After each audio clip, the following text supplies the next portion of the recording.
How's it going, Raspbernites? Well, first off, Chris would like me to apologize to all of you.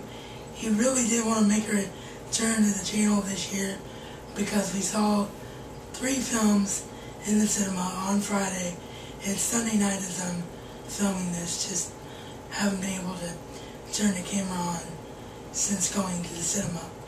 But he really wanted to make a return to the channel with these reviews, but it just didn't work out. He ended up having to leave Saturday right after our family reunion, so we just had other things to do Friday and Saturday, which is also why for myself I'm just now getting to the filming of these reviews. You won't see this first one up until Monday on my channel. So, 3 films while they're still playing in the cinema. Which of the 3 did I see that I'm going to review first? Or am I going to review first? Well, the answer to that, I'm going to go most recent release to the not most recent release. So, it is an honor and a privilege to be among probably the first on YouTube to bring you a review for this film, because it just opened up on Friday, and as I said, it's Sunday as I'm filming, and I'm talking about the new reboot of the X-Men franchise, X-Men First Class.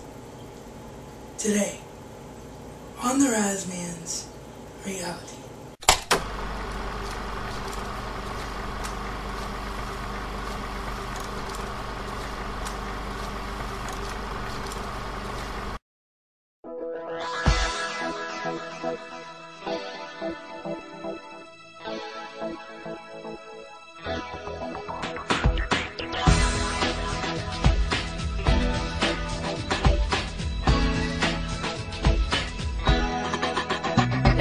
Okay, first off, before I get started, I just want to mention that it's not only because I don't go to the cinema a lot that I don't do a lot of cinematic reviews, as in films that are in the cinema when I review them. I wait till Blu-ray, not only because I don't go to the cinema a lot, but because I find cinema reviews very hard to do, because you can't talk about the plotline at all. If you do, you ruin the movie for people. And that's not something that I want to do.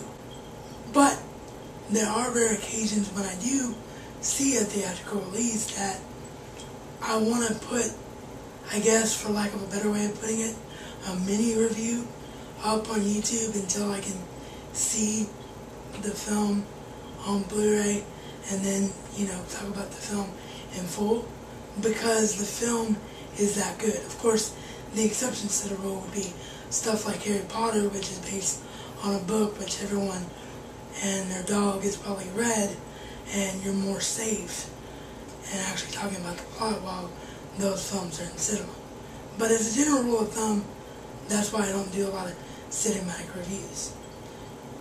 Michael Vaughn's X-Men First Class, however, I felt it really important for me to do a review after seeing it, because everyone knows that X-Men Origins Wolverine left a very sour taste in all our mouths, especially if you're a real X-Men fan.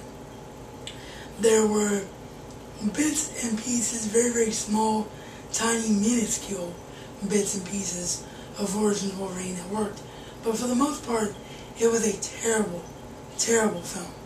And the only reason, as I've stated in the past, that I own it in my collection is I thought I would have the original trilogy box set on Blu-ray by now and wanted to be a completist. As of yet, I do not.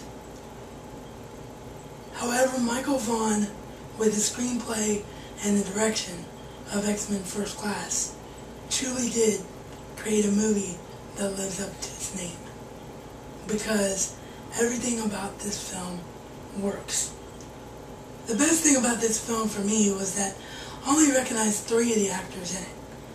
And I'll explain why that is the best thing here in a second. But the 3 actors I recognized were James McAvoy as Professor X, Kevin Bacon as Sebastian Shaw, and Jennifer Lawrence as Raven/Mystique.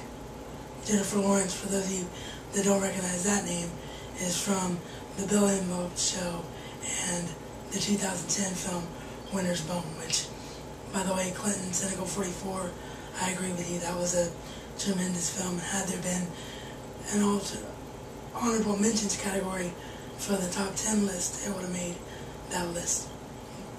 Anyway, those were the only three names that I recognized in this film. And the reason that that works is because this is an origin film. So it should feel fresh and new, and you shouldn't have any preconceived notions about what an actor or actress can and cannot do in a role when you're watching them bring the beginning elements, the beginning stages of beloved characters to life. And that is exactly what happened in this film.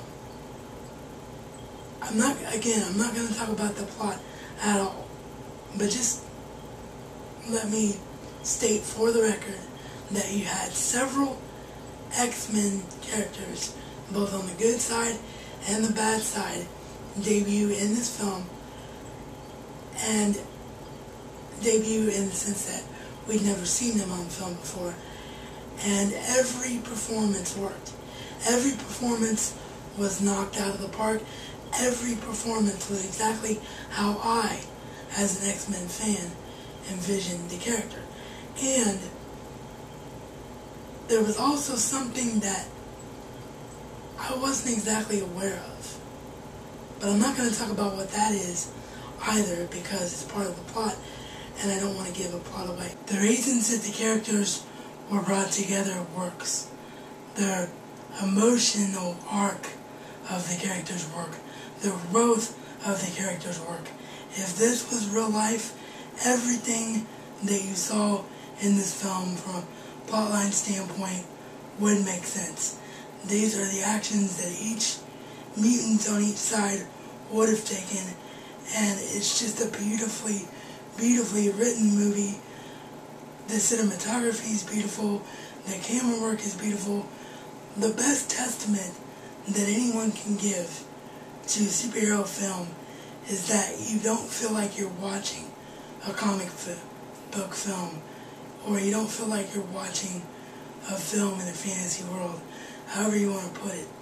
You feel like these characters could exist in real life, and you get that in X-Men First Class in spades. In closing, all I can say without giving this away, and again, I realize that doing a review like this does not allow me to do the film justice, but I hate spoilers. It's one of my biggest pet peeves in the world, and I know there are others like me. So you will get a full-on review for this film when I pick it up on Blu-ray, and more people will have had a chance to see it. But what I will say in closing is go and see this. If you're on the fence about this because of what happened in X-Men Origins Wolverine, don't let that keep you from seeing this film. This is beautiful. This is perfect. So go and see X-Men First Class. This is the type of film that X-Men fans needed. This is the type of film that X-Men fans wanted. And this is the kind of film that X-Men fans deserve to have. Go and see it. This is reality according to the Razman. And Razman style, it's not just a catchphrase, but a way of life.